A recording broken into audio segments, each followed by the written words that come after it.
السلام على الحسين.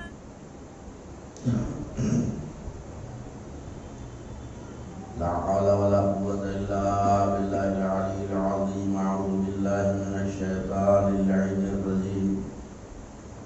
بسم الله الرحمن الرحيم. الحمد لله رب العالمين والعاقبة للمتقين والجنة للمؤمنين والنار للعاصين والصلاة والسلام على أشرف الأنبياء والمرسلين مولانا وسيدنا والقاسم محمد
سارا عرب کا ماحول کلی ضلالت اور گمراہی میں مبتلا ہے.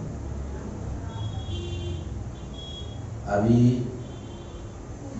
سرکار رسالت مآب کا جو ذکر چل رہا ہے مسلسل تسلسل ہے بیان میں، وہ ابھی ہم جو روشنی ڈال رہے ہیں وہ حضور کی عرشی زندگی کو روشنی ڈال رہے ہیں.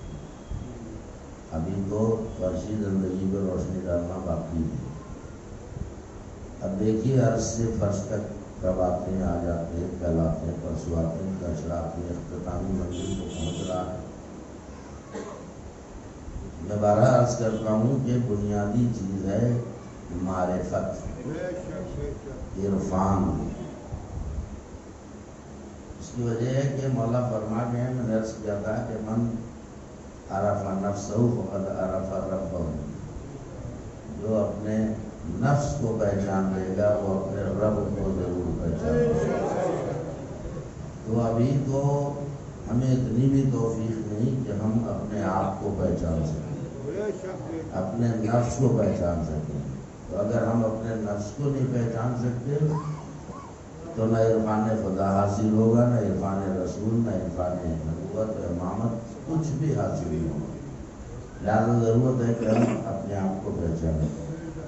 اور مولا نے ویسے ہی کوئی ذاکری نہیں کر دی ہے، کیا لفظیں رکھ دی ہیں. من عرف نفسہ فقد عرف ربہ. جو اپنے نفس کو پہچان لے گا وہ اپنے رب کو ضرور پہچان لے گا. تو بنیادی چیز کیا ہوئی؟ عرفان، معرفت. اب یہاں پر ماشاءاللہ سلموں نے ابھی امام سجاد کے حوالے سے آپ کو شعر سنایا تو میرے ذہن نے بھی سبقت کی. دو باتیں میں عرض کروں گا، آپ کی ذمہ داری ہے، اب مجھے دیکھنا ہے کتنا تیز اٹھاتے ہیں آپ. دیکھیے ہمیں بھی حکم ہے کہ اللہ کو پہچانو. کیسے پہچانو؟ قرآن بھرا پڑا ہے. اب تفصیلات کا موقع نہیں ہے کیونکہ لمبی تقریر نہ ہو جائے اور میں بوجھ نہ بن جاؤں کسی پر. آپ قرآن دیکھیں گے تو آپ کو پتہ چلے گا. اللہ کہہ رہا ہے کیا تم نہیں دیکھتے کہ ہم نے زمین کا فرش کیسے بچھایا؟ کیا تم نہیں دیکھتے کہ ہم نے آسمان کو بغیر ستون کے کیسے قائم کیا؟ کیا تم نہیں دیکھتے کہ ہم نے چاند سورج یہ سب کچھ ذکر ملے گا آپ کو کس طرح سے پیدا کیا ہے. اور اس میں ایک چیز اور ہے، ایبیل کی لفظ آئی ہے. کیا تم اونٹ کو نہیں دیکھتے کہ ہم نے کس حکمت عملی سے اسے پیدا کیا ہے؟ تو آپ نے کبھی غور کیا کہ یہ اونٹ کی طرف کیوں توجہ دلائی جا رہی ہے کہ اونٹ کو دیکھو، اونٹ کو ہم نے کس حکمت سے اسے پیدا کیا ہے۔ اب جائیے جو اونٹ کا کاروبار کرتے ہیں ان سے ملیے گا تو وہ آپ کو بتائیں گے اس کے اونٹ کے حرکات و سکنات، اس کی کیفیات، اس کے کوہان کا فلسفہ، اسی آنکھوں کے اوپر جو پردہ ہے وہ سب کچھ دیکھے تو اللہ کہتا ہے کس حکمت سے ہم نے پیدا کیا۔ تو یہ اللہ کیوں کہہ رہا ہے؟ اس کا مطلب یہ ہے کہ اللہ ہمیں دعوت معرفت دے رہا ہے۔ زمین کو دیکھو ہمیں پہچانو، آسمان کو دیکھو ہمیں پہچانو، چاند کو دیکھو ہمیں پہچانو، سورج کو دیکھو ہمیں پہچانو، اونٹ کو دیکھو ہمیں پہچانو ہے۔ اس کا مطلب ہماری کیا ذمہ داری ہے؟ ہماری ذمہ داری یہ ہے کہ ہم غیر اللہ کو دیکھتے جائیں، اللہ کو پہچانتے جائیں۔ ہماری ذمہ داری ہے، ہم اپنی اوقات بتا رہے ہیں آپ کو کہ ہماری ذمہ داری ہے کہ ہم غیر اللہ کو دیکھتے جائیں اور اللہ کو پہچانتے جائیں۔ اس کا مطلب یہ ہے کہ ہم اتنے اونچے لوگ نہیں ہیں جو اللہ کو ڈائریکٹ پہچان لیں۔ اب آپ جن اماموں کے ماننے والے آئے ان کا جملہ دیکھیے، صحیفہ سجادیہ، صحیفہ کاملہ، اس کتاب کے یہ صحیفہ کاملہ بھی کہتے ہیں، صحیفہ سجادیہ بھی کہتے ہیں، دعاؤں کا مجموعہ ہے۔ واقعہ کربلا کے بعد 35 سال تک امام سجاد علیہ السلام نے یا اپنے باپ پہ گریہ کیا ہے یا دعاؤں کا سلسلہ، عبادتوں کا سلسلہ باقی رکھا ہے، اور دعاؤں کا مجموعہ ہے۔ تو میں پوری صحیفہ سجادیہ نہیں سناؤں گا تاکہ فرق معلوم ہو کہ امام کسے کہتے ہیں اور غلام کسے کہتے ہیں۔ ہم تو ان کے غلام ہیں، بس ہماری حیثیت اتنی ہے کہ غیر اللہ کو دیکھتے جائیں اور اللہ کو پہچانتے جائیں۔ میری طرف متوجہ رہیں، غیر اللہ کو دیکھتے جائیں اور اللہ کو پہچانتے جائیں۔ بڑا سناٹا ہے آج کی مجلس میں، علی سناٹا توڑ دوں گا میں، بس ہم اتنا ہی کر سکتے ہیں۔ اس کا مطلب یہ ہے کہ اللہ کے اور ہمارے بیچ میں اگر یہ غیر اللہ نہ ہو تو ہم اللہ کی معرفت حاصل کر ہی نہیں سکتے۔ نہیں بہت رہی ہے بات؟ تو آؤ دیکھو کہ ہم میں اور اماموں میں کیا فرق ہے۔ کبھی سوچنا بھی نہیں، کبھی ہستیوں کا اپنے نفس میں قیاس نہ کرنا۔ یہ بہت بلند و بالا لوگ ہیں۔ امام سجاد صحیفہ کاملہ میں فرماتے ہیں، یا من دللتنی علی ذاتہ بذاتہ، اے وہ خدا کہ جس نے اپنی ذات کی معرفت کرائی اپنی ہی ذات سے۔ اے وہ خدا جس نے اپنے کو پہچانوایا اپنی ہی ذات سے۔ تو ہم اللہ کو پہچانتے ہیں انڈائریکٹ، آل محمد پہچانتے ہیں ڈائریکٹ۔ سلام علیہ محمد والے ڈائریکٹ پہچانا کیوں؟ اس لیے کہ ان سے پہلے تو کوئی غیر اللہ تھا ہی نہیں۔ سلام علیہ محمد والے محمد۔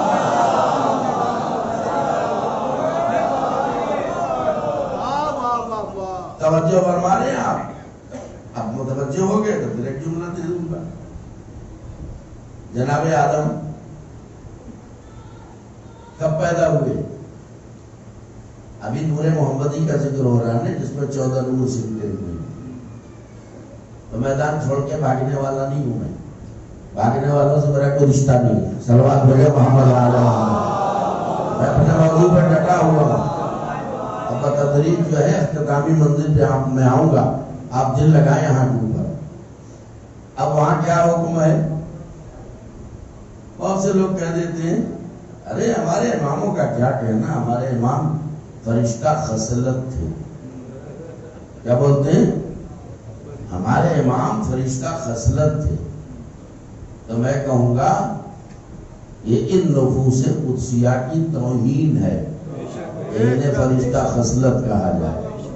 آنکھوں سے ڈانٹنے لگے نا، نئی بات آتی ہے تو پلے نہیں پڑتی، ابھی پلے پڑ جائیں گی بھائی۔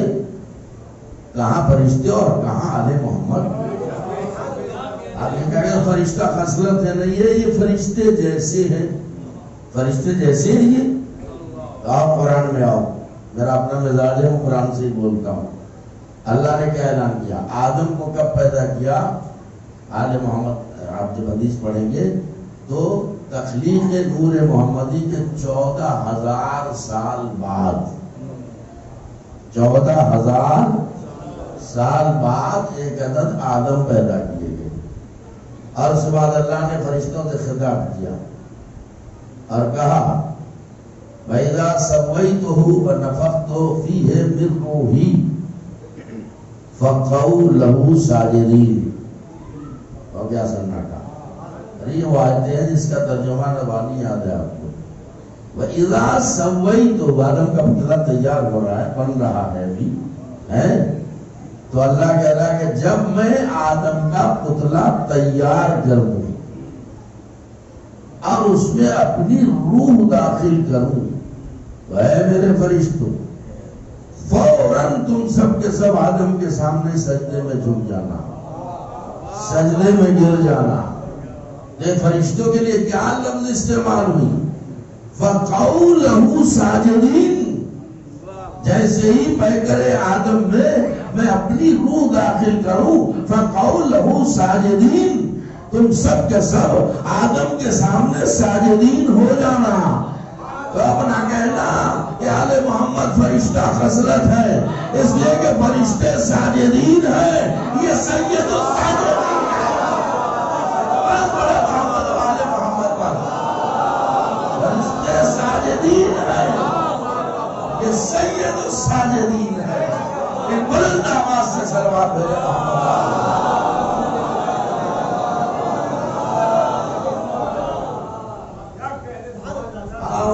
مجلس ہو گیا اور سارے عہدے یہاں ملتے، سارے پردے یہاں اٹھائے جاتے، سارے حقائق یہاں پیش کیے جاتے، دین حقیقی کا چہرہ یہاں دکھایا جاتا، اصلی اسلام یہاں پہچانوایا جاتا ہے۔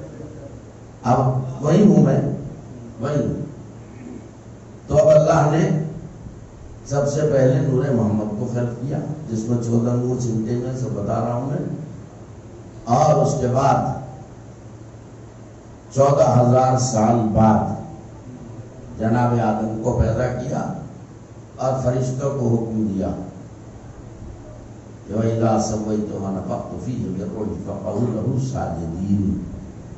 تم سب کے سب جب پیکر آدم میں روح داخل کروں، سب کے سب آدم کے سامنے جھک جانا، ساجدین ہو جانا۔ فرشتے ساجدین ہیں اور آل محمد سید الساجدین۔ تو یہ کہنا غلط ہے کہ فرشتہ خصلت ہے، نہیں، یہ فرشتہ خصلت نہیں۔ اور اگر آپ کا دل لگے تو میں ایک گوشہ علمی دے دوں یہاں کے اوپر۔ آپ کہیں گے ہاں دیکھیے فرشتے بھی معصوم ہیں، اور چلیے یہ بھی معصوم ہے، معصوم دونوں برابر ہی تو ہیں۔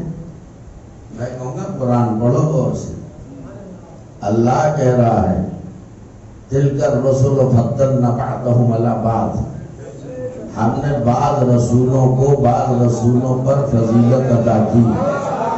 تو جب رسول ایک جیسے نہیں تو معصوم ایک جیسے کیسے ہو گئے؟ میرا ساتھ دیتے رہنا، مجھے بولنے میں آسانی ہوگی اور جلدی بات پہنچا دوں گا میں ٹھیک ہے فرشتے معصوم ہیں، لیکن ان کی عصمت کہاں؟ آل محمد کی عصمت کہاں ہے؟ توجہ دیں آپ، آیت تطہیر ذہن میں رکھیے گا، تو میرا بہت پسندیدہ موضوع ہے لیکن اس کو بولوں گا نہیں میں۔ آیت تطہیر جو ہے اللہ کی طرف سے عصمت اہل بیت پر ایک بنیادی سند ہے۔ آیت تطہیر خود گواہ ہے کہ رجس ان کے دامن کو چھو نہیں سکتا۔ اور کریں آپ کہتے ہیں تو ٹھیک ہے فرشتے جو ہیں وہ بھی معصوم ہیں اور اہل بیت بھی معصوم ہیں۔ اب یہاں بڑی بات بولنے جا رہا ہوں میں، غور کیجیے گا۔ آپ فرشتوں کی بات کر رہے ہیں، آل محمد کی عصمتوں کا مقابلہ انبیاء مرسلین کی عصمتیں نہیں کر سکتی۔ ہو گیا ٹھنڈا معاملہ، کوئی زیان پکڑ رہا ہوں کیا میں؟ حق اور سچ بولتا ہوں میں، وہ آپ کے سامنے رکھ رہا ہوں۔ ارے انبیاء اور مرسلین جس میں اولو العزم پیغمبر بھی ہیں سوائے مرسل اعظم کے، یہ استثناء ضروری ہے، کیونکہ تو اسی نور میں ہے نا یہ سب. ان سے ہٹ کے سوچیے، آدم سے لے کے عیسیٰ تک جتنے انبیاء مرسلین ہیں، ان کی عصمتیں بھی ان کی عصمت کا مقابلہ نہیں کر سکتی. تو پھر فرشتوں کی عصمت ان کی عصمت کا کیا مقابلہ کرے گی؟ میں عصمت کی بات کیوں کر رہا ہوں؟ میرا عنوان ہے عظمت نبوت و امامت، اور عصمت نبوت کے لیے بھی شرط لازم ہے اور امامت کے لیے بھی شرط لازم ہے.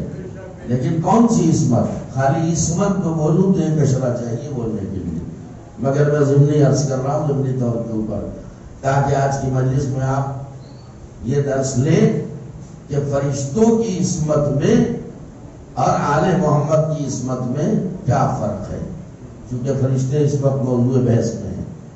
توجہ دیجیے گا. بے شک جتنے فرشتے ہیں سب صاحبان عصمت ہیں، اس میں کوئی شک نہیں ہے. لیکن یہ بتائیے فطروس کے بالوں پر کیوں لے لیے گئے؟ سو تو رہے ہو بالوں پر لے لیے گئے نا، نوچ لیے گئے، چھین لیے گئے. تو اب ظاہر ہے یہ تو معصوم ہے، فرشتے معصوم ہوتے ہیں، ان سے کوئی خطا تو ہو نہیں سکتی، گناہ تو ہو نہیں سکتا. یہ لیے کہ گناہ جو ہے ضد عصمت ہے، تو یہ ہماری آپس کی بات ہے. ہم فرشتوں گناہگار نہیں مان سکتے، کیونکہ عصمت ان کے لیے شرط لازم ہے. تو پھر ہوا کیا کہ وہ ترک اولا ہو گیا تھا. ترک اولا ہو گیا تھا، وہ کیا ترک اولا، اس کو چھوڑیے، اس بحث میں نہیں جاؤں گا میں. اس لیے بالوں پر لے لیے گئے.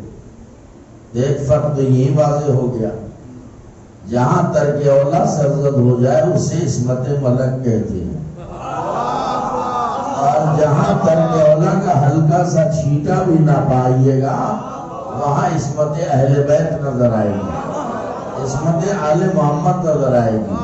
اب آپ تھوڑا سا ہلے ہیں تو میں پوری طرح آپ کو ہلا کے رکھ دوں گا. میں جملہ دینے جا رہا ہوں. دیکھو فرشتوں کے پاس عصمت ہے مگر نفس نہیں ہے. فرشتوں کے پاس عصمت ہے مگر نفس نہیں ہے. اور معصوم کے پاس عصمت بھی ہے، نفس بھی ہے. آپ کیوں سناٹے میں؟ اگر نفس نہ ہوتا تو عمر کے سینے سے کہتے علی کیوں اتر جاتے کہ مجھے غصہ آ گیا تھا، اگر ایسے میں قتل کرتا تو میرا نفس شامل ہو جاتا. اس کا مطلب یہ ہے کہ نفس ہے. توجہ دیجیے گا. اب میں ذرا سا سلسلے بیان کو روکوں، مجھے خود نہیں پتا ہوتا کہ کیا کیا پڑھ دوں گا. میں جو گوشے سامنے آتے اس پر روشنی ڈال دیتا ہوں. فرق ہے، اللہ خالق انسان بھی ہے، اللہ خالق حیوان بھی ہے، اللہ خالق ملک بھی ہے، لیکن سب کی خلقت میں اس نے تھوڑا فرق رکھا ہے. وہ فرق کیا ہے؟ اس فرق کو محسوس کیجئے، کوئی نتیجہ لیجئے. آپ کو مجلس میں آنے کا کوئی فائدہ ہونا چاہیے نا. خالی لفاظیوں سے کیا ہوتا ہے؟ بہت اہم بات کہنے جا رہا ہوں. اللہ نے فرشتوں کو قوت عاصمہ عطا کی، قوت شہوانیہ عطا نہیں کی. گاڑی ہو گئی اردو. اللہ نے فرشتوں کو گناہوں سے بچانے والی طاقت تو دی، لیکن گناہوں پہ آمادہ کرنے والی طاقت نہیں دی. اب آئیے حیوانوں کو دیکھیں. حیوانوں کو اللہ نے کیا دیا؟ غور کریں آپ، توجہ دیجیے آپ. حیوانوں کو اللہ نے، لفظ بدل دوں کیا؟ آپ میری زیارت کرنے لگتے ہیں. زیارت مت کیا کرو، میری بات پہ دھیان دیا کرو. اب میں لفظ بدل دیتا ہوں تاکہ آپ آسانی سے سمجھیں. اللہ نے فرشتوں کو قوت عاصمہ دی، گناہوں سے بچانے والی طاقت. اس کا دوسرا نام ہے عقل. اللہ نے فرشتوں کو عقل عطا کی لیکن نفس نہیں دیا. اور حیوانوں کو اللہ نے نفس تو دیا مگر عقل نہیں دی. کوئی بات کہنے جا رہا ہوں. لیکن حضرت انسان کو اللہ نے عقل بھی دی اور نفس بھی دیا. تو آپ ایسی صورت میں حیوان کے پاس چونکہ دل لگانا، حیوان کے پاس صرف نفس ہے، عقل نہیں ہے، اور فرشتوں کے پاس عقل ہے، نفس نہیں ہے. پہلا جملہ سنبھالو جو میں دینے جا رہا ہوں. تو اب اس کا مطلب یہ ہے کہ اگر فرشتے گناہ نہ کریں تو کوئی کمال نہیں. کوئی کمال نہیں ہے، اس لیے کہ گناہ کرنے والی صلاحیت ان میں رکھی نہیں گئی. اور حیوان اگر کسی کے کھیت میں جا کے منہ ڈال دے، کسی کا کھیت چڑھ جائے تو کوئی عیب نہیں، کیونکہ اسے عقل نہیں ہے. لیکن انسان ہو کے اگر کسی کا پاک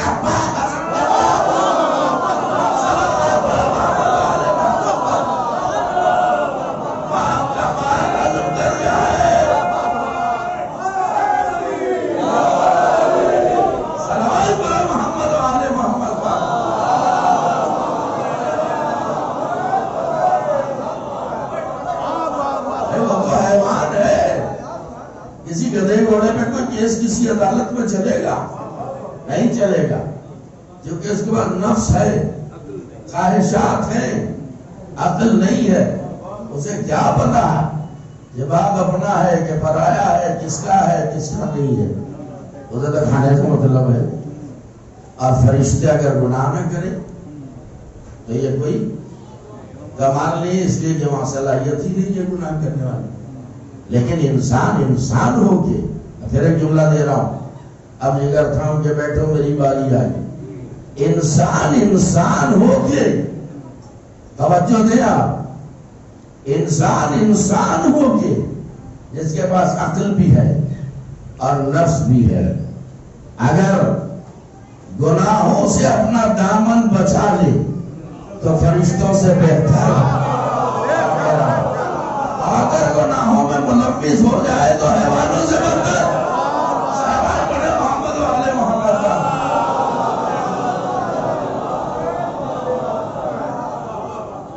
فرق ہے. اب یہ بتائیے فرشتوں کو گناہوں سے کیا چیز بچاتی ہے؟ اسی فرق کو بیان کرنے کے لیے یہاں تک لایا ہوں میں. فرشتوں کو کیا چیز گناہوں سے بچاتی ہے؟ وہی عصمت آڑے آ جاتی ہے. وہ عصمت جو ہے پہرے دار ہے، گناہ فرشتے کر ہی نہیں سکتے. غور کریں آپ. لیکن ان کی عصمت اور آل محمد کی عصمت کا فرق پہچان لیجئے. آخری بات، اس کے بعد میں آتا ہوں منزل کے اوپر، کہ بھرپور توجہ دل لگائیے گا. فرشتوں کو فرق پہچانیے، عصمت ملک اور عصمت اہل بیت کا فرق پہچانیے. عصمت ملک اور عصمت آل محمد کا فرق پہچانیے، اور زندگی بھر یہ جملہ یاد رکھیے گا میرے دوستوں اور عزیزوں. وہاں گناہوں سے فرشتوں کو عصمت بچاتی ہے، یہاں آل محمد عصمت کو بچا لیتے ہیں.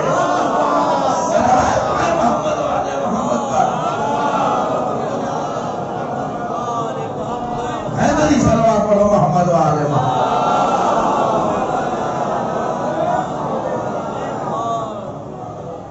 تو بات سمجھ میں آئی؟ بہر روشن آگے آ جاؤ. صلوات پڑھ دیجئے شاعر ہے. آگے ایک اور صلوات پڑھ دیجئے.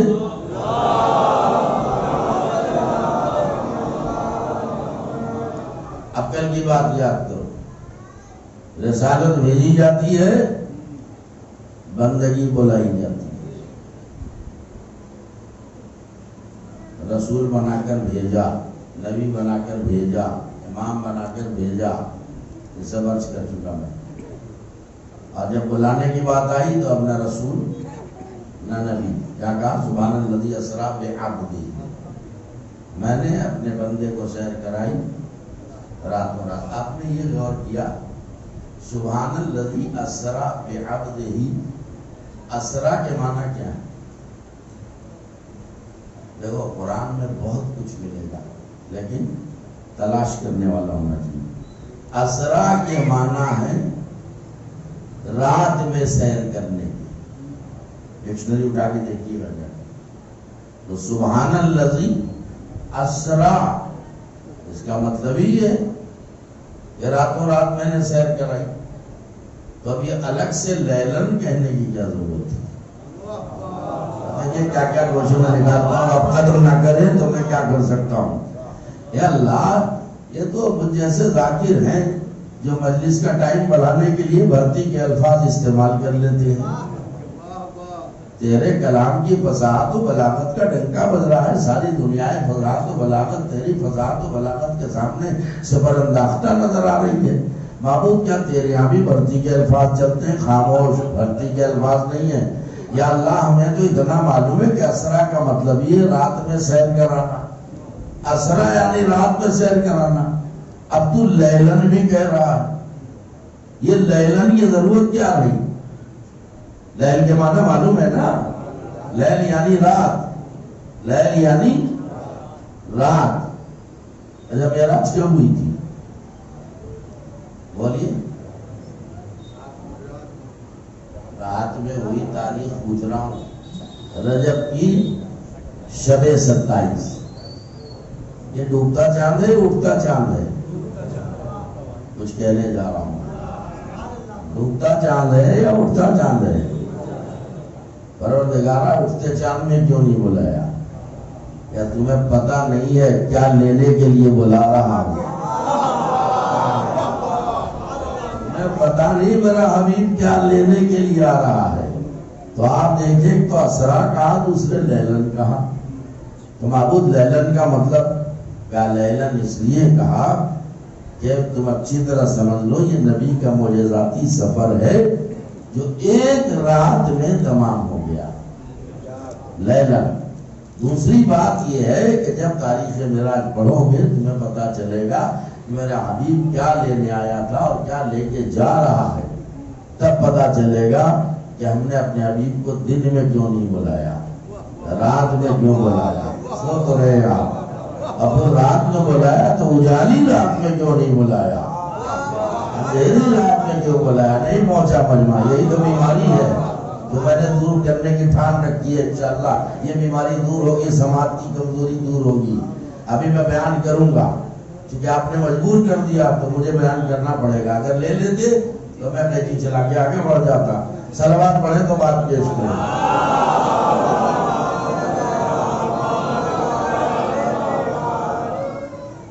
نبی نے، ٹھیک ہے، اللہ نے بلایا، نبی گئے، تھوڑا سا سمٹ جائیے، تھوڑا سمٹ جائیے، آگے بڑھے، آگے جو رسول کہہ کے بھیجا اور عبد کہہ کے بلایا تو بلا وجہ تھوڑی بلایا۔ کیوں بلایا؟ مقصد معراج پیغمبر کیا ہے؟ اور لیلن کیوں کہا؟ جب اسرا کہہ دیا تھا تو لیلن کیوں کہا؟ بات میں نے کہہ دی، لیکن سب کے ذہنوں تک بات نہیں پہنچی، اس لیے 1-2 منٹ تو لگ جائیں گے اسے بیان کرنے میں۔ ارشاد ہدیت ہو رہا ہے، سورہ والنجم پڑھیے۔ معراج کا تذکرہ سورہ بنی اسرائیل میں بھی ہے اور سورہ والنجم میں بھی ہے۔ تو سورہ بنی اسرائیل تو کل سے میں سنا رہا ہوں، آج سنیے سورہ والنجم کن الفاظ میں معراج پیغمبر کا ذکر ہو رہا ہے۔ ارشاد ہوتا ہے، لقد رأى من آیات ربہ الکبریٰ۔ کیسا سناٹا ہے! میرے حبیب نے، میرے عبد نے، میرے بندے نے شب معراج اللہ کی آیت کبریٰ دیکھی۔ کہاں ہے آپ؟ شب معراج میرے نبی نے، میرے حبیب نے، میرے بندے نے آیت کبریٰ دیکھی۔ اب ایسے نہیں بولیں گے تو اور گاڑی کروں گا۔ ایک چیز ہوتی ہے صفت اور ایک چیز ہوتی ہے موصوف، ٹھیک ہے؟ عربی میں اصول یہ ہے کہ اگر موصوف مؤنث ہے تو صفت بھی مؤنث آئے گی، اور اگر موصوف مذکر ہے تو صفت بھی مذکر آئے گی۔ تو اب یہ دیکھیے یہاں آیا ہے لقد رأى من آیات ربہ الکبریٰ. یہ کبریٰ کیوں آیا؟ یہ کبریٰ جو لفظ کبریٰ ہے یہ مؤنث ہے، اسے لے جائیے آپ مذکر میں تو بنے گا اکبر، مذکر میں لے جاؤ تو ہوگا اکبر. یہ بھی بلے نہیں پڑی بات. 5 وقت اذان میں کہتے ہیں اللہ اکبر، کیونکہ لفظ اللہ مذکر ہے لہذا اس کی صفت بھی آئی مذکر. اب اسی اکبر کو مؤنث میں لے جائیں تو کہا جاتا ہے کبریٰ. میرے حبیب نے شب معراج میری آیت کبریٰ دیکھی. یہ آیت کبریٰ، لفظ کبریٰ کیوں آیا؟ چونکہ آیت مؤنث ہے اور اس کی صفت بھی مؤنث آئی. آیت کبریٰ دیکھی. آپ دیکھیے ذرا بتائیے اکبر کے کیا معنی ہے؟ اللہ اکبر کا مطلب اللہ بولنا سب سے بڑا ہے، اور یہ آیت سب سے بڑی ہے. کہاں چلے گئے؟ یہ آیت سب سے بڑی. اب ترجمہ کرنا ہو، شب معراج میرے حبیب نے میری سب سے بڑی آیت دیکھی.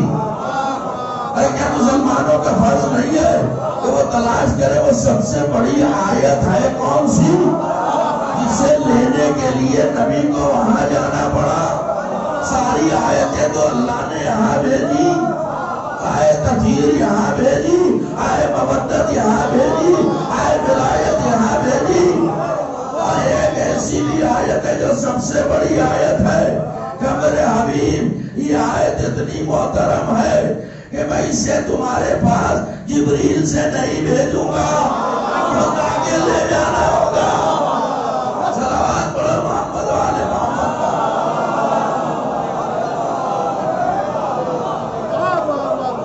پوچھو نبی سے وہ آیت کبریٰ کیا ہے جسے لینے کے لیے نبی گئے، بلائے گئے. اور پھر آپ لفظ دہراتا ہوں، دن کے اجالے میں نہیں بلایا. جو ہے نا اجالی رات میں نہیں بلایا، ڈوبتے چاند میں بلایا، اندھیری رات میں. میرے حبیب اندھیرے میں آؤ اور آیت کبریٰ اندھیرے میں لے جاؤ. اللہ اکبر. مجھے افسوس ہے کہ بہت سے لوگ ابھی نہیں پہنچے. کل میں نے ایک جملہ کہا تھا کل، اور کہہ رہے آپ میں نے کل جملہ کہا تھا کہ جب نبی وہاں پہنچے تو کچھ بات چیت ہوئی ہے، یوں ہی چلے آئے. تو آپ نے سب نے کہا کہ نہیں بات چیت ہوئی. کس کے لہجے میں ہوئی؟ کہا مولا علی کے لہجے میں ہوئی. اتنا سب کو معلوم ہے. لیکن اب آج پھر سوال کر رہا ہوں، میرا بیان کا تسلسل چل رہا ہے، آپ دلچسپی باقی رکھیں.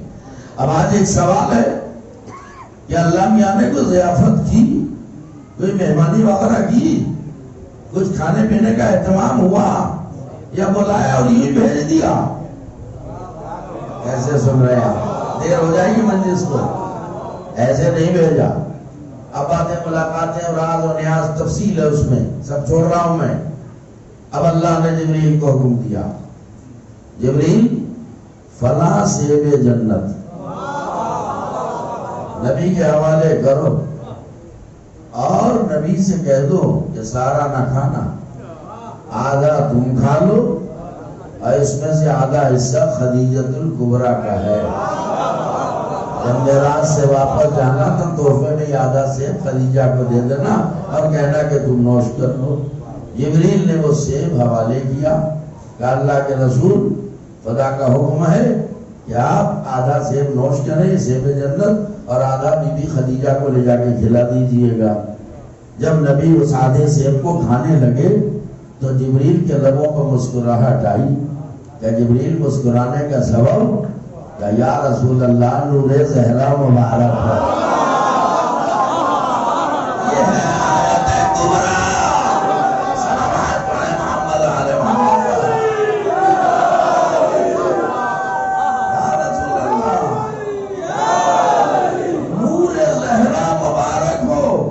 اب سمجھ میں آیا کہ جسے اصطلاح قرآن میں آیت کبریٰ کہا گیا اسے فاطمہ زہرا کہتے ہیں.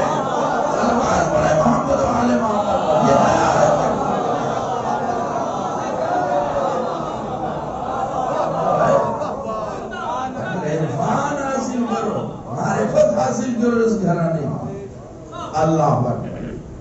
توجہ دے رہے ہیں آپ؟ اب وہ سیب جنت آدھا ہے، 2-4 منٹ ٹائم ہے آپ کے پاس، آدھا وہ لے لیا، رسول نے لے لیا، اس میں خداوندی آدھا وہ تحفے میں لائے، جناب خدیجہ کو پیش کیا، خدیجہ اللہ نے تمہارے لیے تحفہ بھیجا، اسے نوش کرو۔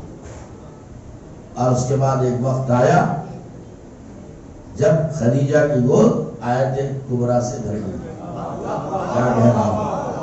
یعنی فاطمہ زہرا کی شکل میں وہ آیت کبریٰ خدیجہ کی گود میں آ گئی، جناب فاطمہ زہرا۔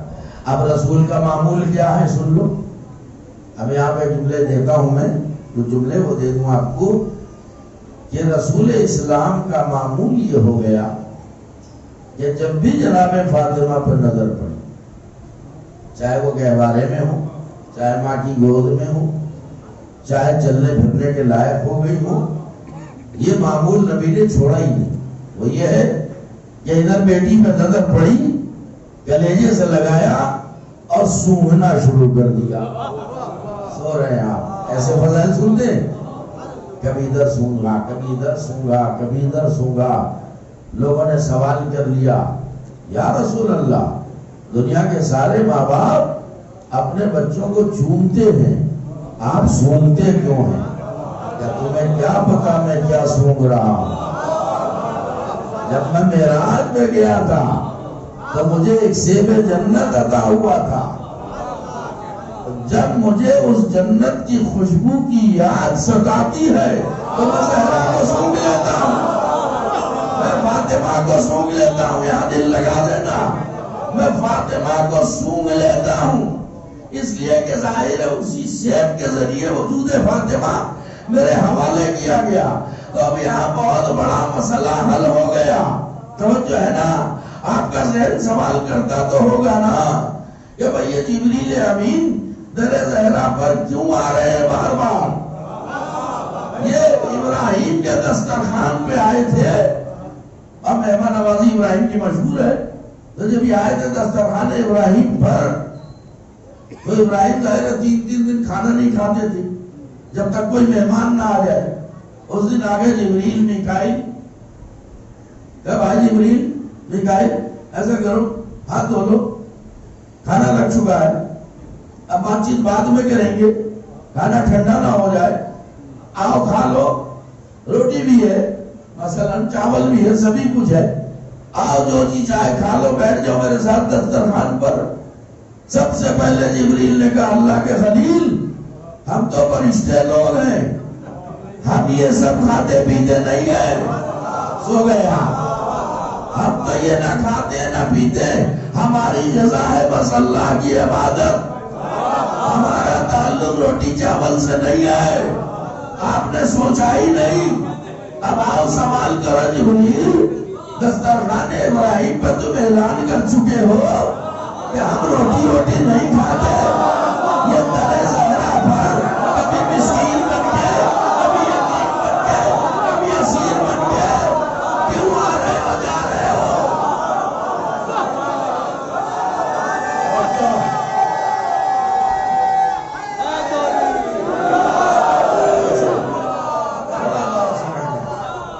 تھوڑا اور سمجھ جاؤ میرے بھائی، بات میری ظاہر ہے جبریل سے سوال ہے، جبریل تم تو اعلان کر چکے ہو دسترخوان ابراہیم پہ روٹی وٹی ہماری غذا نہیں، ہماری غذا تو بس عبادت ہے، تو تمہیں روٹی کی ضرورت نہیں ہے، تو پھر در زہرا پر کبھی مسکین بن کے، کبھی یتیم بن کے، کبھی اسیر بن کے کیوں آ رہے ہو؟ کہ ذاکر اہل بیت، ہمارا فعل کوئی اپنا ہوتا ہے، کوئی بھیج رہا ہے تو میں آ رہا ہوں۔ اب دیکھیں سوال کہیں کا کہیں گیا، سوال کہیں کا کہیں گیا، واقعہ ذہن میں رکھیے، آیت کبریٰ یعنی جناب فاطمہ زہرا سیب جنت کی شکل میں دیا گیا۔ نبی کہتے ہیں کہ وہ سیب کی خوشبو کی یاد ستاتی ہے تو میں زہرا کو چوم لیتا ہوں۔ اب یہاں مسئلہ حل ہو گیا، اے جبریل یہ مسکین بن کے، یتیم بن کے، اسیر بن کے در زہرا پر آ کے روٹیاں کیوں مانگ رہے ہو؟ کہ تمہیں پتا نہیں ہے مجھے بھیجا گیا ہے کہ سائل بن کے جاؤ روٹیاں لے کے آؤ، اللہ کا حکم ہے اس لیے میں آیا ہوں، میرا اپنا فعل نہیں ہوتا۔ خدا کرے کہ سارے لوگ اس بات کو سمجھیں. اللہ بتانا چاہتا ہے کہ جبریل جاؤ، جب سے سیب جنت کی شکل میں نور فاطمہ زہرا نبی کے حوالے کیا گیا ہے، جنت بوئے فاطمہ سے خالی ہو گئی ہے. لہذا تم فاطمہ کے ہاتھوں کی پکائی ہوئی روٹیاں تاکہ دوبارہ جنت بوئے زہرا سے بساتی ہے. صلوات علی محمد و آل محمد.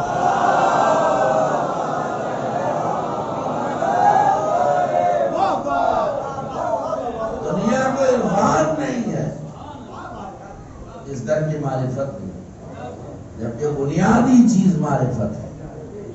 اگر مومن ہو تو معرفت خدا بھی حاصل کرو، معرفت رسول بھی حاصل کرو، معرفت انبیاء اور مرسلین اور معرفت ائمہ طاہرین بھی حاصل کرو. معرفت بہت بنیادی چیز ہے. ماشاءاللہ معرفت ہے جبھی تو بادشاہ کی روٹی. یہ معرفت کا تو چہرہ اتر جاتا ہے، اسے کوئی دلچسپی نہیں ہے. لیکن یہ ساری نعمتیں جو مل رہی ہیں آپ کو فرش حسین کے یہ جو درس دیا جاتا ہے کسی کالج اسکول میں، کسی جو ہے وہ مدرسے میں نہیں، یہ حسینی مدارس جو ہے، حسینی درس گاہیں جو ہیں، وہاں ان حقائق کا اظہار کیا جاتا ہے اور ہر انسان علی قدر ضعف کچھ نہ کچھ لے کے اٹھتا ہے. بس اب اس سے زیادہ نہیں، چونکہ ابھی پوری بحث میری باقی ہے، تو عظمت نبوت پہ ہی چل رہا ہوں میں، یہ عظمت امامت باقی ہے. میں صرف ایک قول دہراؤں گا ایک بہت بڑی فلسفی شخصیت کا، مگر اسے بھی اسی آب و تاب سے لینا. 1 منٹ یا 1.5 منٹ میں بات ختم ہو جائے گی. نبوت کا سلسلہ جب ختم ہوا، کس پر نبوت ختم ہوئی؟ ہمارے رسول پر. اسی لیے آپ کو حضرت ختمی مرتبہ بھی کہتے ہیں، خاتم النبیین بھی کہتے ہیں، چونکہ آپ آخری نبی تھے. لیکن دین تو قیامت تک کے لیے آیا ہے نا، لہذا قیامت تک کوئی نہ کوئی وارث دین ہونا چاہیے. اس لیے نبوت کا سلسلہ ختم ہوا اور اللہ نے امامت کا سلسلہ شروع کیا. اب اس میں بہت ساری بحثیں ہیں، اپنی دلچسپی باقی رکھیں، انشاءاللہ ادھر سے دینے میں کوئی کمی نہیں ہوگی. تو میرے دوستو آج کی مجلس پہ بھی اتنا عرض کروں، آپ اب جو میں بولنے جا رہا ہوں امام کے حوالے سے نہ کوئی قرآن نہ کوئی حدیث. شیخ الرئیس وہ علی سینا سے ایک سوال ہوا کہ ذرا آپ امام کی تعریف اپنی اصطلاح میں کریں، اپنی زبان میں کریں. وہ تعریف نہ قرآن سے ہو نہ حدیث سے ہو.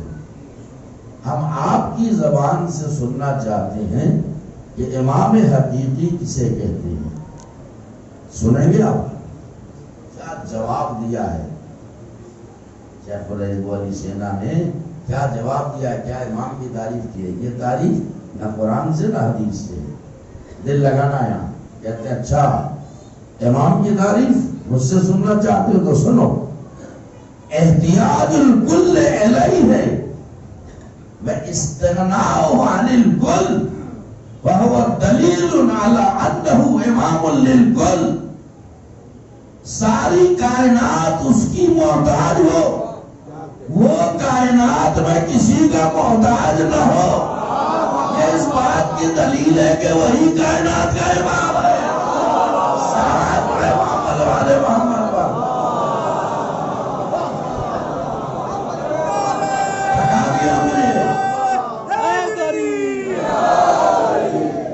توجہ فرمائی آپ نے، کیا تعریف کی ہے امام کی. پھر دوہراؤں، احتیاج الکل الیہ واستغناء عن الکل فهو دلیل علی انہ امام للکل. ساری کائنات اس کی محتاج ہو اور کائنات میں کسی کا محتاج نہ ہو. یہی تو اس بات کی دلیل ہے کہ وہ ساری کائنات کا امام ہے. اب آپ تاریخ امامت پڑھیے اور کسی امام کی محتاجی مجھے بتائیے. دنیا نے ان کے آگے ہاتھ پھیلایا ہے؟ انہوں نے کسی کے آگے ہاتھ پھیلایا ہے کیا؟ بھائی ایک لفظ کا اشارہ دے دوں میں، جناب ابراہیم کون ہے؟ انی جاعلک للناس اماما، ابراہیم کو اللہ نے امام بنایا، تفصیل سے بعد میں پیش کروں گا میں، بنایا ٹھیک ہے، تو چونکہ اللہ نے امام بنا دیا نا، اب نمرود نے جب ان کو آگ میں پھینکوایا تو جبریل کھانپ گئے، یا اللہ تیرے بندے کی مصیبت دیکھی نہیں جا رہی، مجھے اجازت دے میں تیرے بندے کی جا کے مدد کروں۔ مشیت نے آواز دی، اگر میرا بندہ تمہاری مدد کا طالب ہو تو جاؤ کر لو۔ یہاں امام کا تعارف کرایا جا رہا ہے۔ جبریل جلدی سے آئے، فضا میں معلق ہوئے، شعلے آسمان سے باتیں کر رہے ہیں آتش نمرود کے، اور ادھر من جلیل سے ابراہیم کو پھینکا جا رہا ہے۔ جبریل نے جلدی سے آواز دی، یا ابراہیم حل لک الحاجہ، حل لک الحاجہ، یا ابراہیم، اے ابراہیم کیا کوئی مدد کی ضرورت ہے؟ ابراہیم کوئی حاجت ہے؟ ابراہیم نے کہا ہے مگر تم سے نہیں ہے۔ صلوات بڑھے محمد و آل محمد پر، ہے مگر تم سے نہیں ہے۔ سمجھ گئے امام کا مزاج؟ جبریل کہہ رہے ہیں مدد یا نہیں، مدد کی ضرورت ہے، کس سے ہے؟ کیا جس سے ہے وہ جانتا ہے۔ کیا مدد چاہتے ہو؟ کیا وہ عالم الغیب ہے؟ وہ بھی جانتا ہے میں کیا مدد چاہتا ہوں۔ کیا پھر تم کیوں نہیں دعا کر رہے ہو اللہ سے کہ اللہ تمہیں آگ سے بچا لے؟ اب یہاں ایک جملہ ضرور دوں گا تاکہ وہی انبیاء اور اہل بیت کا فرق یہاں محسوس کریں۔ ابھی تک فرشتوں کا اہل بیت کا فرق محسوس کیا، یہاں انبیاء اور اہل بیت کا فرق محسوس کریں۔ کہ ابراہیم دعا کے لیے ہاتھ کیوں نہیں اٹھاتے؟ کہ نہیں اٹھا سکتا۔ کہ کیوں؟ کہ مجھے یہ نہیں معلوم کہ میرا اللہ آج مجھے زندہ رکھنا چاہتا ہے یا مار ڈالنا چاہتا ہے۔ تو اب بھی نہیں سمجھے؟ اس کا مطلب یہ ہے کہ جو مشیت رب نہ جان کے دعا نہ کرے اسے ابراہیم کہتے ہیں، اور جنہیں قدم قدم پر مشیت رب معلوم ہو انہیں آل محمد کہا جاتا ہے۔ صلوات پڑھے محمد و آل محمد۔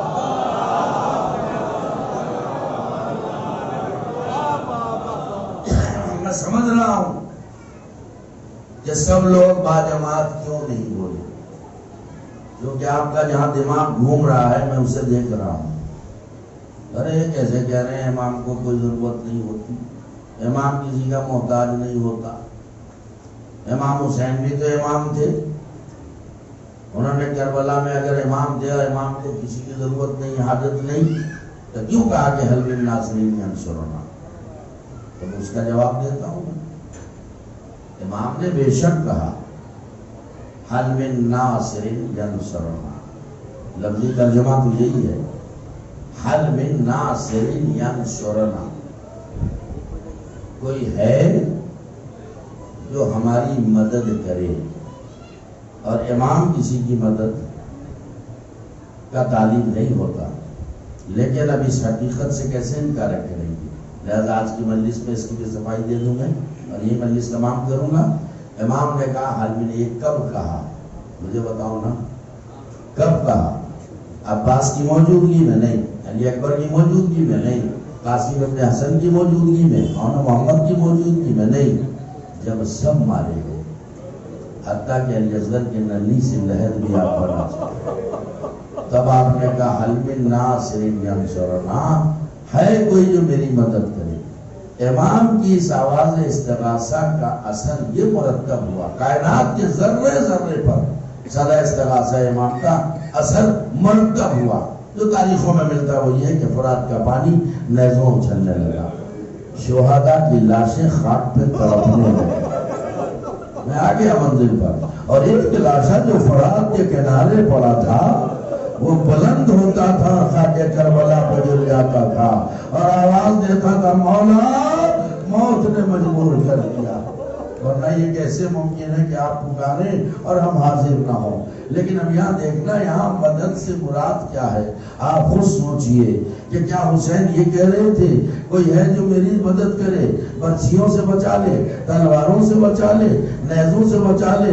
نہیں، یہ غلط سوچ ہے. امام کا مقصد یہ نہیں ہے کہ مجھے نیزوں بھالوں برچھیوں سے بچا لو. امام کا مقصد یہ نہیں ہے.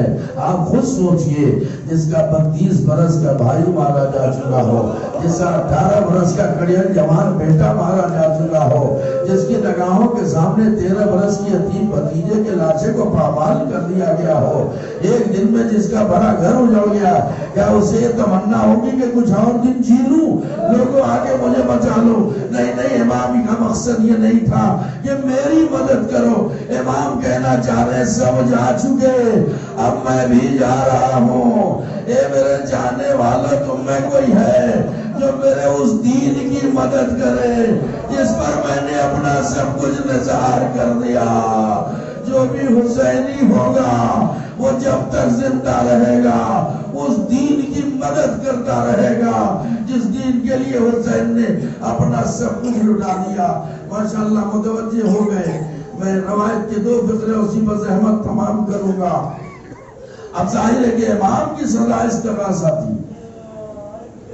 انبیاء سے جنت خالی ہو گئی، تمام فرشتے آسمان سے زمین پہ اتر آئے. اللہ اکبر. سنیں، رونے کے لیے احساس شرط ہے. میں نے کہا نا کربلا احساس کا نام ہے. جب تک دل پہ آپ احساس نہیں کریں گے آنکھوں سے آنسو نہیں نکلیں گے. سوچئے کیا قیامت کا منظر ہے. فرزند زہرا آواز دے رہا ہے، ادھر سے انبیاء چلے، مرسلین چلے، فرشتے چلے، اجنہ چلے، جنات چلے، سب آتے گئے اور امام ہٹاتے گئے. ہٹ جاؤ، چلے جاؤ، مجھے میرے حال میں چھوڑ دو. میں روایت پڑھوں، کلیجہ پھٹ جاتا. بعض روایتیں ایسی ہیں بہت کم پڑھی جاتی ہیں. اس شدت کی دھوپ میں احساس کریں، اتنے ہلکے میں مسائل نہ سنا کریں. ایسی قیامت کی دھوپ کہ تمازت آفتاب یعنی سورج کی تیز دھوپ امام کے زخموں کو جھلسائے دے رہی تھی. اور ایسی قیامت کی دھوپ میں اچانک حسین نے اپنے سر پہ ٹھنڈک محسوس کی. اب جو سر اٹھا کے دیکھا تو کیا دیکھا؟ جبریل نے پروں کا سایہ کر دیا ہے. کہا جبریل ہٹ جاؤ، فرزند زہرا کو امتحان دینے دو. جبریل نے تڑپ کے آواز دی، ارے شہزادے حسین کیسے ہٹ جاؤں؟ میں نے بھی تو جھولا جھلایا ہے، میں نے بھی تو چکیاں چلائی ہے، میں نے بھی تو گود میں کھلایا ہے، میں نے بھی تو لوریاں چلائی ہے.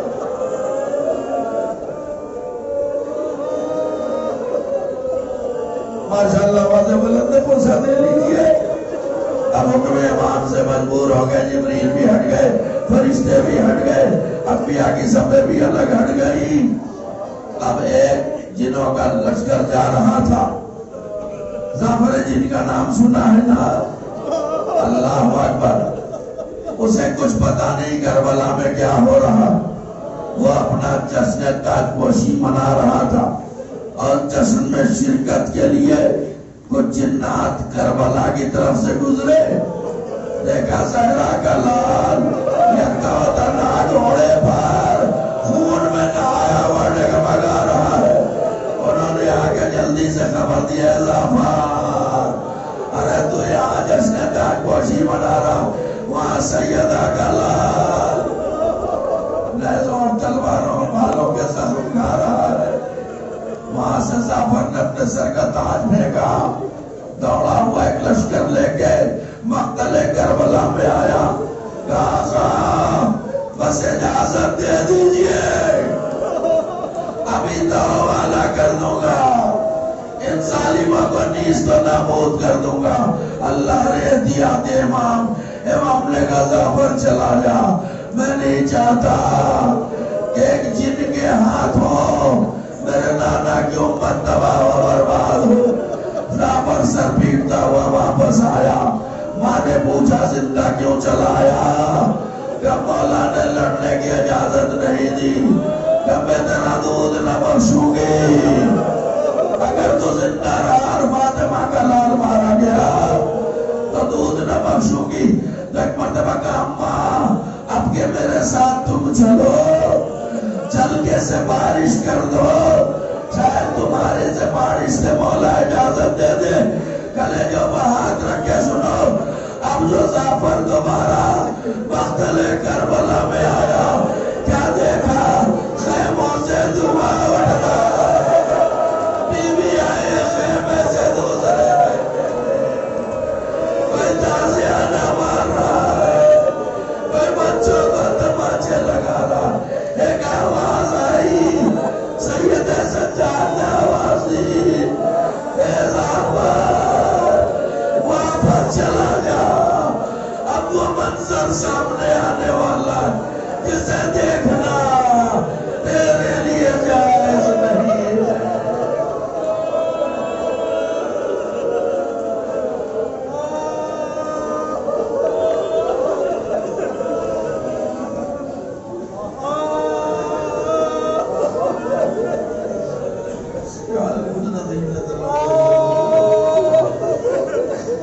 اللہ لعنت اللہ علی القوم الظالمین.